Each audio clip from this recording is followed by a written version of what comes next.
gaudete, gaudete, Christus ex mortis, ex Maria Virgine, gaudete, gaudete, gaudete, Christus ex mortis, ex Maria Virgine, gaudete, gaudete, gaudete, Christus ex mortis, ex Maria Virgine, gaudete, gaudete, gaudete, Christus ex mortis, ex Maria Virgine, gaudete, gaudete, gaudete, Christus ex mortis, ex Maria Virgine, gaudete.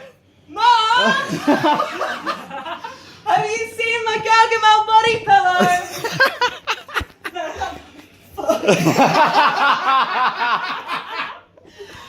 Have you seen my Tony Robinson off of Time Team body pillow?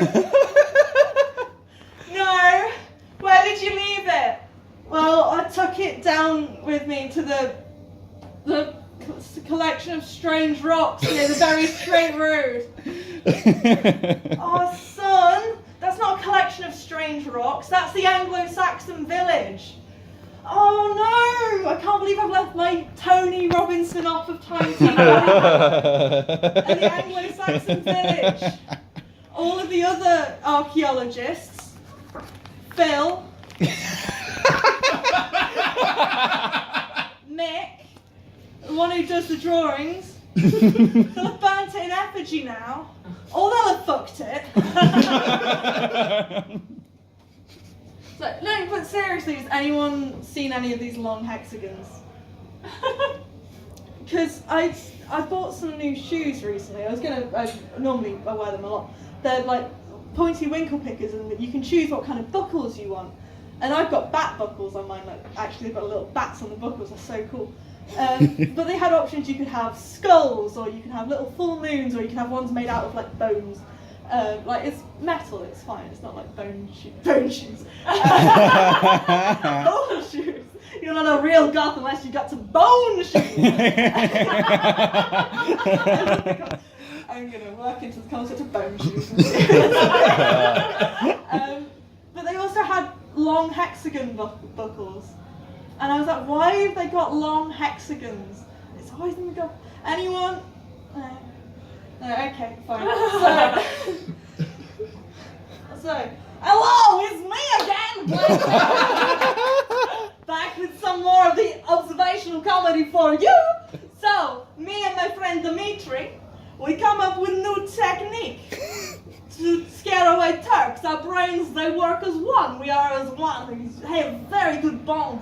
And we come up with idea for scaring the Turks out of Transylvania. So what we do is, we do tactical retreats uphill and wait until they are in the valley. And just as the sun is setting, we get in bathtub and we roll down the hill.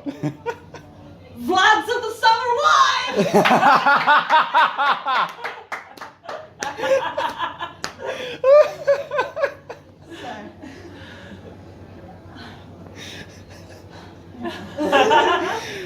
It is the best material in set. It's the most workshop material in set because I enjoy the accent especially. Accidentally did heckle put down in this accent once and realized there's no need. I'm not. I can stop whenever I want, but it is a deal.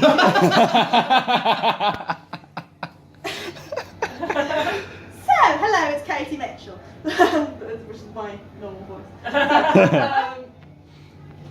I haven't talked about actually being in the borough and being kidnapped by fairies at all, because I wrote it on my set list in the hope that I would improvise something, but still nothing.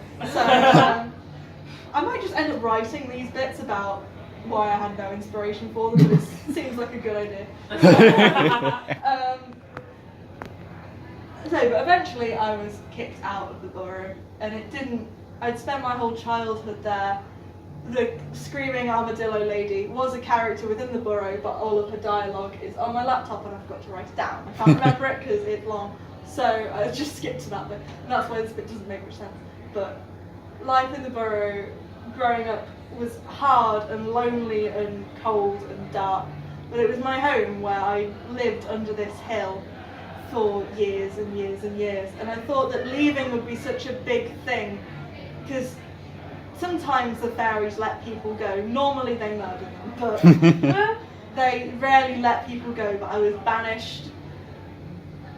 But it just seemed like a regular day, to be honest. It seemed like going out and just going fishing or going and having a run in the fields, but it was forever. And there wasn't much of a song and dance or to do about it. And that was...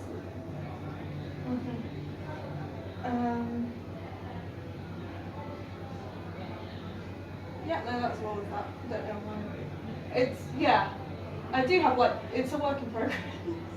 So cool. So also, I wasn't as good friends with this little guy as I am now. The appearances might be deceiving, but he is.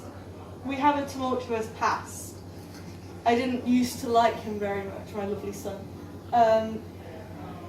My boyfriend actually bought this about a year ago now, when we were facing some kind of hard times financially. We weren't sure whether we could make rent, let alone food. Like, we were skipping meals. And my boyfriend came home with this, and said, I bought this funny Homer Simpson doll. It was £5. And I was like, I could have fed us for a week for £5. And I was so angry. I was angry about other stuff as well, and I wasn't letting it out properly. And I was so furious with him that I took it out on this little doll, and that's why his head is like this, because it used to be firm, and then I just kicked the shit out of this doll, literally. Like Ben, well shit, I'm not supposed to say my boyfriend's name on stage, he doesn't like it. It's fine. You two know him, but you will probably forget. So I know you don't know him. It was, I acted genuinely abusively, and it's something one of the things I'm most ashamed of is, like, yeah, because he left just because of how irrational and hateful and spiteful and cruel I was being. And so I kicked the shit out of this doll, and he's got like a little bruise on his like eye, and I'm getting better at releasing my anger. But that had like a really bad effect on our relationship, because he was like, the next time she gets angry, is she going to destroy my laptop or my PlayStation, or like things which are more important to me than a shitty Homer Simpson doll? And it is, yeah, it's one of the things I'm most ashamed of. And I don't know whether it's how I was raised. I think some of it is probably like being a woman, you're taught to like not be angry, so then when it comes out you don't know how to handle it, in kind of the opposite way that in like little boys are taught that like anger is the only acceptable one, and it's messy and gross. But it was just important that I talk about funny man. Also, I don't understand why he's stressed like this.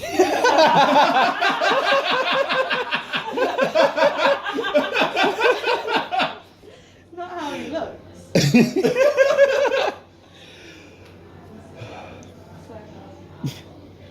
Yeah, I think that's like Mal.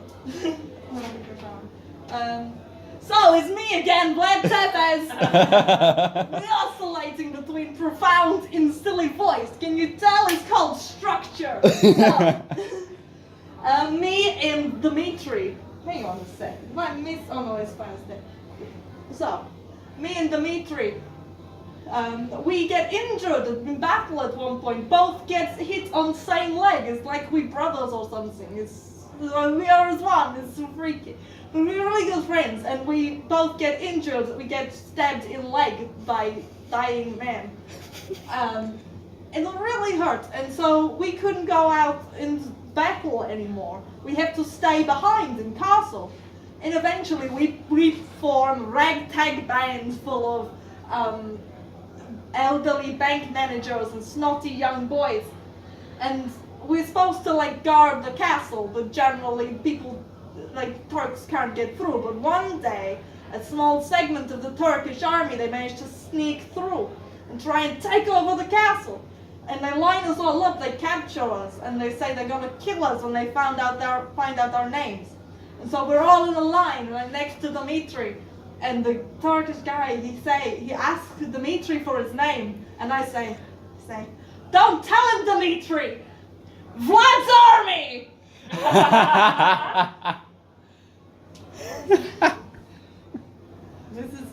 This is bits which shouldn't be done in this accent. So, I have no bridge into this, but when I was a teenager, I had a lot of internalized homophobia. This is a bit which I chose to put in on the coach here, which is why it's just kind of like, now is this, which for the longest time, when I liked emo music, I loved a lot of it throughout my teenage years.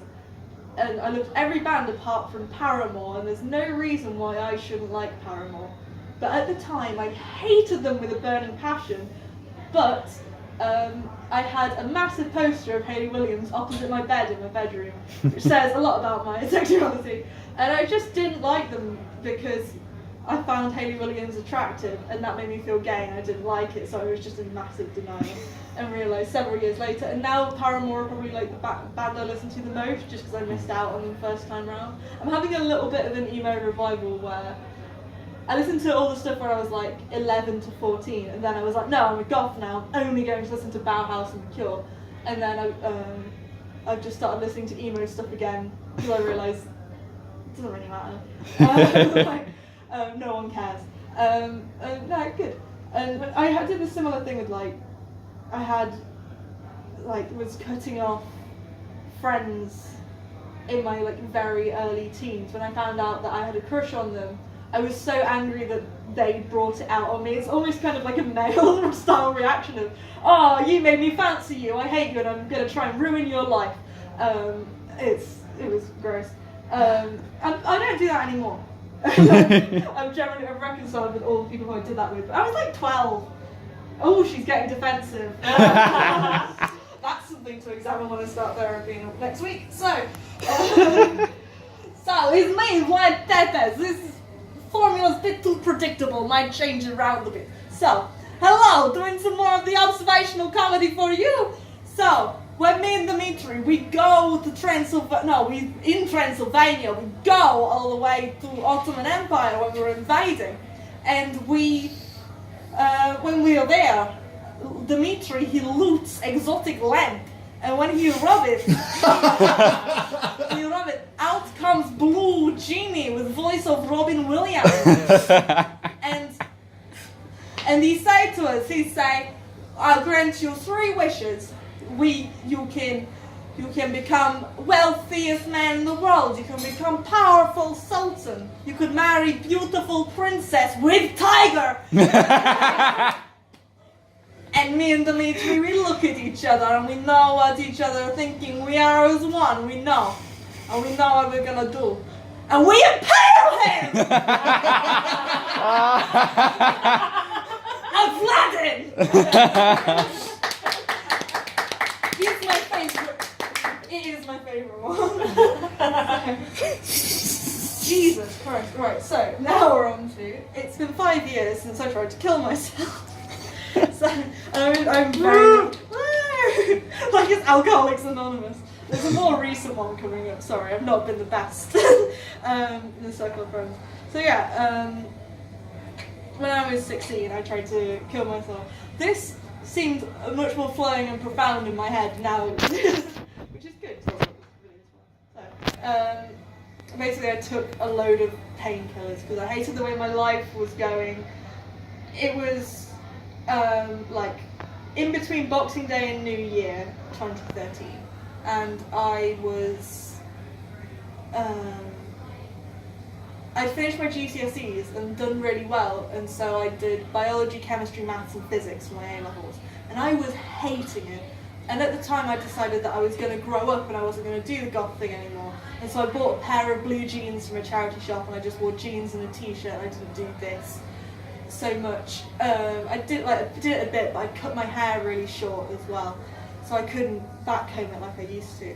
And then just the lack of self-expression and the fact that I was all right at things, but you had to take A-level maths to do A-level physics. And I'm not very good at maths, but I really wanted to do physics, and I got a decent grade in physics. It's a shit grade in maths because I hate it.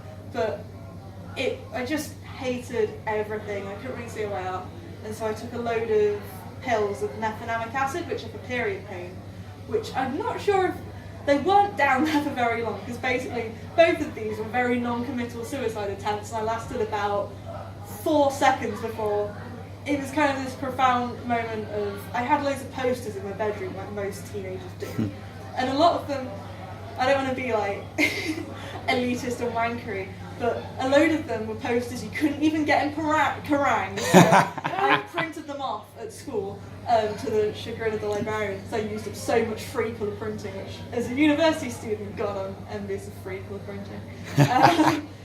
And just kind of seeing these people staring down at me, and Hayley Williams was there, Gerard Way was there, ironically holding, it's from 3 Cheers to Sweet Revenge, they had did like a through the years edition of Kerrang! He's holding a knife and he's got like red, like fake blood coming out of his arm, he's going like, and I'm like, you want me to survive, don't you, man who's actively slitting his wrist. And also like comedians who I like I've got some signed Ross Noble posters, and I printed out some pictures of this guy called Andrew O'Neill, which is really weird doing material about him now because he's one of my best mates. And, but at the time I was 16, he was just a guy I found on YouTube, and I just kind of like feel all these eyes on me going, and it was like, and I was like, oh, I'm not going to do that. I went and threw up in the toilet, and it was about 4 seconds, but now I can't take that drug anymore because it makes me throw up. And I don't know how it could have done that much damage in 4 seconds, or whether it's something else. Yeah, it's bad.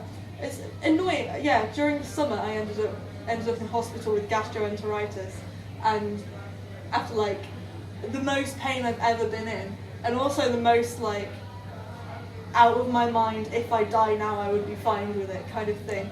And I overheard one of the nurses, I'd got this horrible grey lilac colour, and I heard one of the nurses say, she looks like death. Normally that's a compliment, but I didn't have any makeup on. so it was just kind of like, and then it was embarrassing, and then they were like, okay, you can leave now, and ended up just like fainting and shitting myself in the pharmacy to try and get the drugs which made me better, and they were like, okay, we're not discharging you now, we're going to take you over there. And then they still did discharge me, but it was fine. They just made sure I had something to eat, because I just got like, anyway. There was, what was I talking about? Yeah, so I vomited those up, and then it was very much an idea of like how I needed to change my life, and so I finished off my AS levels that year, and then I chose to do an extra year of A levels, so I kind of wasted that year. But it wasn't wasted because in that time I was kind of planning for the things I wanted to change, and I changed and did art A level, and I did English Lit A level, and I loved them both. I finished off biology because I really liked that, and over those 3 years. But a few months after that, I knew that I wanted to do comedy. I'd always said I wanted to do comedy, and I'd heard, like, I'd said it to my grandparents, I remember saying it, like in the car to school, and they were like, just because you're funny with your mates doesn't mean you'll be funny in a room, which this bit of material is proving. But it will have jokes and it's simple. Think back to the Vlads thing, that's funny. It's just something to keep in mind, you know what I mean, while I'm talking about this. That's good. And a girl at school who was awful. You know when you look back and get like, you're like, oh, I should be over this, but you look back and realise how awful someone was for you consistently, and you're like, oh, you're one of my best friends, and she was shit. Outed me to the entire school because I found me Christian, and just like awful. And at the time I was like, oh, I suppose that's fair. It's fair that I get the shit kicked out of me. Anyway, what was I talking about now? I don't know, I've just been consumed by rage and forgotten what I was talking about. Oh, she was just awful, and like deliberately split up with me, or like deliberately got in the way of me and one of my best friends who I've been friends with since I was 7, and broke that friendship up, which I miss her now, she's great. need to make sure I don't mention her because I'm going to go off.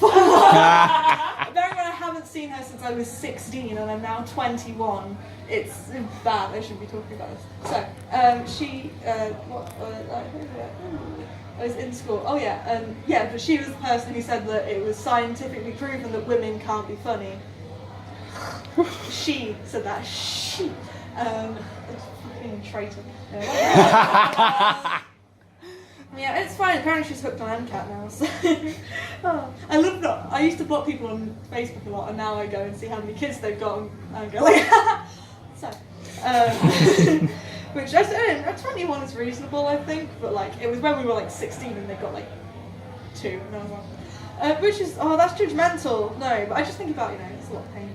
Anyway, yeah, so, a few months later, I went, and I hadn't even summoned up the courage to write material yet. I don't know if any had that. Like, I want to do a thing, but you're just worried that your first stuff you write is going to be shit. And of course it's going to be shit, because that's the first thing you write. Of course it's going to be bad, and then you improve and you improve and you improve.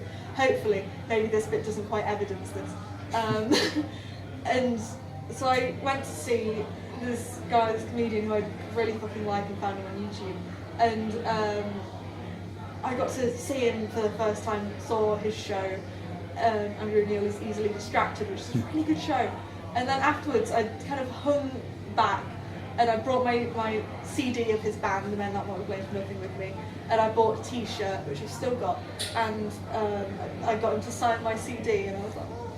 And then like I summoned up the courage and I went like, I want to be a comedian.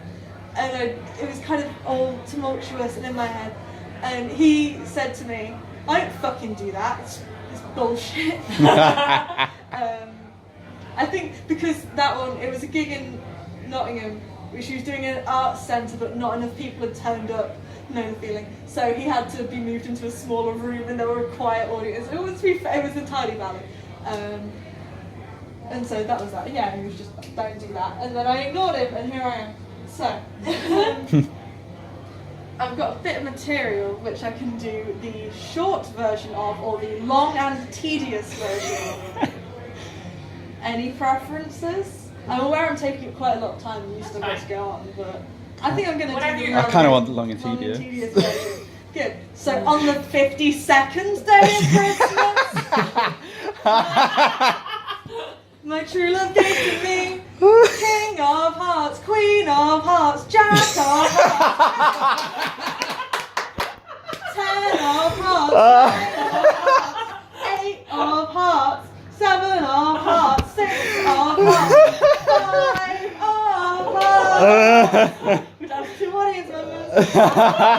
4 of Hearts, 3 of Hearts, 2 of Hearts, Ace of Hearts, King of Diamonds, Queen of Diamonds, Jack of Diamonds, 10 of Diamonds, 9 of Diamonds, 8 of Diamonds, 7 of Diamonds, 6 of Diamonds, 5 of Diamonds, 4 of Diamonds, 3 of Diamonds, 2 of Diamonds, Ace of Diamonds, King of Clubs, Queen of Clubs, Jack of Clubs, 10 of Clubs, 9 of Clubs, 8 of Clubs, 7 of Clubs, 6 of Clubs, 5 of Clubs, 4 of Clubs, 3 of Clubs, 2 of Clubs, Ace of Clubs, King of Spades, Queen of Spades, Jack of Spades, 10 of Spades, 9 of Spades, 8 of Spades, 7 of Spades, 6 of Spades,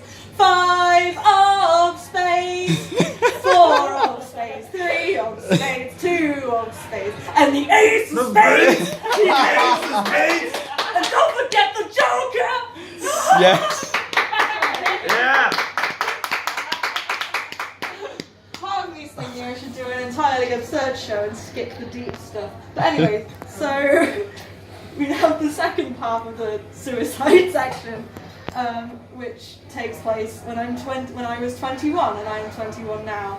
And in September, I was trying to write this show, and like at the start, where I said my mother committed suicide when I was 5, it's something to keep in mind. That was something which I came into the show wanting to write about, and I didn't know how, and I haven't had, and I've had 3.5 hours of therapy for my mother killing herself when I was 5, and a lot of other bad shit has happened as well, and basically I'm fine as long as I don't go in that box, and if I go in that box I get very depressed and I get very angry, and I haven't dealt with the grief properly. I'm still in, I think the idea of like doing a comedy show about parent death is textbook bargaining, which is stage 3, but I'm still really angry about it. So I'm in stage 2 and 3 of the 5 stages of grief.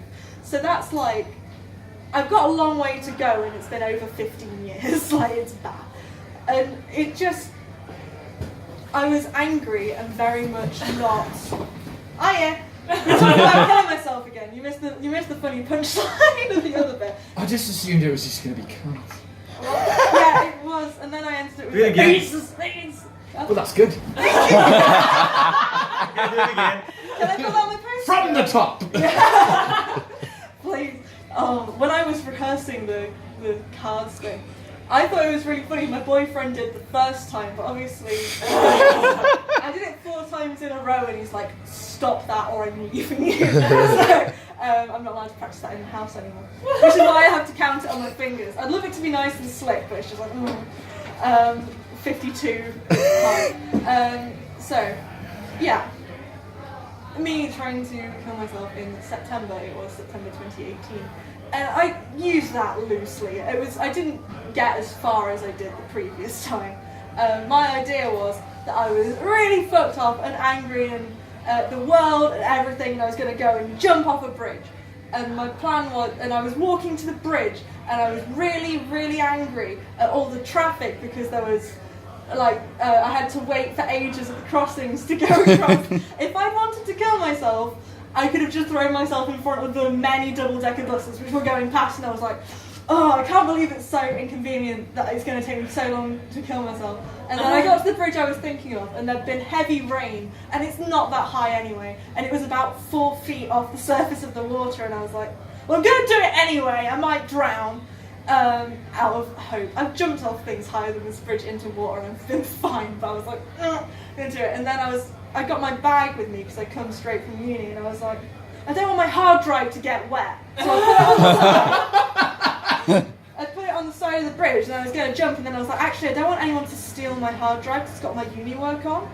And so I just sat there wondering, and then I was like, oh, I'm not even going to die. It's like 4 feet. And so I went and had an angry pint in a pub. So I wasn't committed to it at all. I was just not working out how to handle anger and doing it in a really bad way. And looking like it was good because it was like, oh, I wanted to like actually kill myself, and I thought I was over that. So I've got like therapy coming up soon. It's fine, which I booked in, and it's kind of like, oh, and it was a good kick at the arse. And maybe it was like, I'm going to stop actively thinking about my mother's death and just write some silly stuff and see if it comes out in the bits. It might later on. So that's why I did that. That one is funnier than the other suicide. That's a funnier bit of suicide material. What am I doing now? So, Mum! Have you seen my mum body pillow? Darling, it's time you should know. Oh no, what? Mum, I've lost my mum body pillow, I've got to find it. I am your mum body pillow. Oh, stop messing around! I'm not messing around. I wish I was.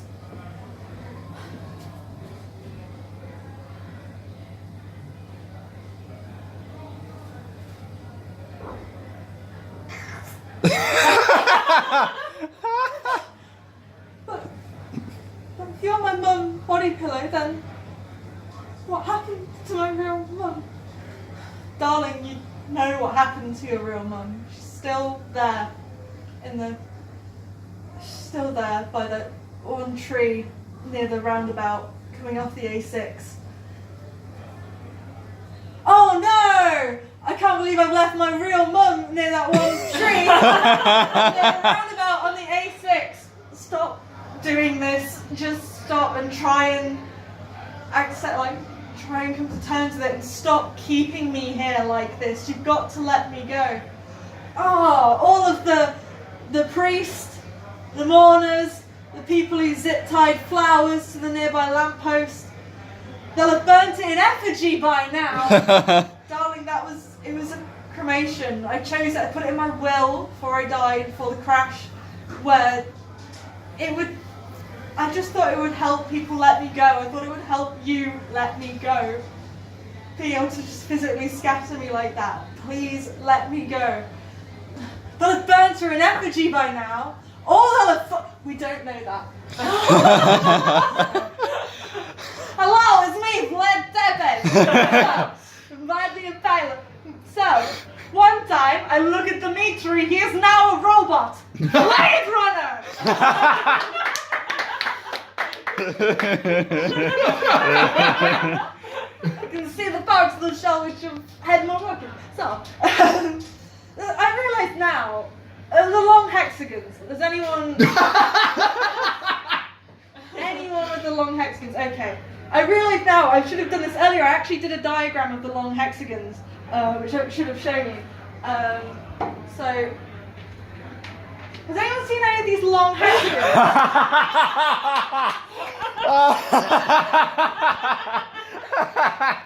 I'm really pleased with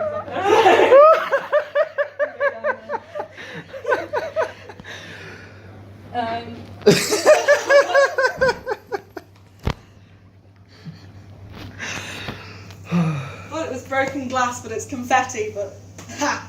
It was, wasn't it? So, you can see my self-harm tendencies. So,